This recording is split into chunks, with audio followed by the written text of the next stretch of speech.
next we're going to take the simple hip opener. So Mariah's going to start in neutral table. She'll pick up her right leg and step it forward between her hands.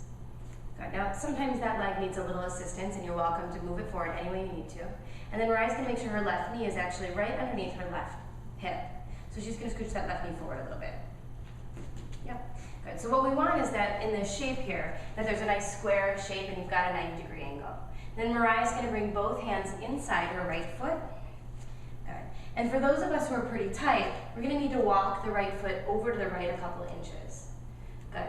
Now what tends to happen is that we're just going to start to lower it down. She's going to bend both elbows, act as if you're not very, so don't lower all the way. Okay. Just bend the elbows and let the head hang.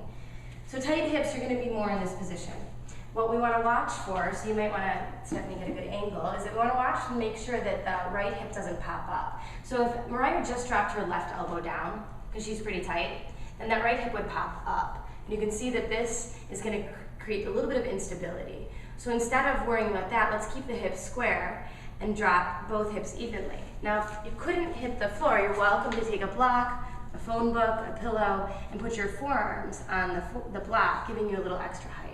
Then Mariah can let her head hang, and she's pressing in.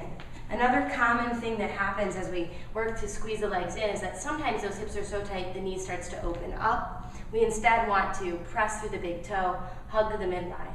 The right hip energetically draws back, the left hip softly draws forward, the head hangs, and we surrender as much as possible into the hip opener. In this hip opener, you want to feel sensation, very likely in the outer right hip, the right groin, inner thigh, and potentially in the back, some stretching through the back body. Good. Come on up. So then she'll come up and she'll switch sides. Stepping the left foot forward, doing whatever you need to do. And here's another common error is that if we put that knee behind us too much, that's a different pose. So go ahead and show that, Mariah. Put your leg back. This is a different pose. This creates a groin stretch, which is a great pose, but for many of us, it's too much, and today it's not where we're going. So instead, Mariah's going to put that right knee back up underneath her right hip. She's going to fold in from here, dropping your forearms to that block for a little extra support. Folding in, reminding yourself that you're always welcome to walk that left foot out to the left a little, giving a little more space for tight groins, hips.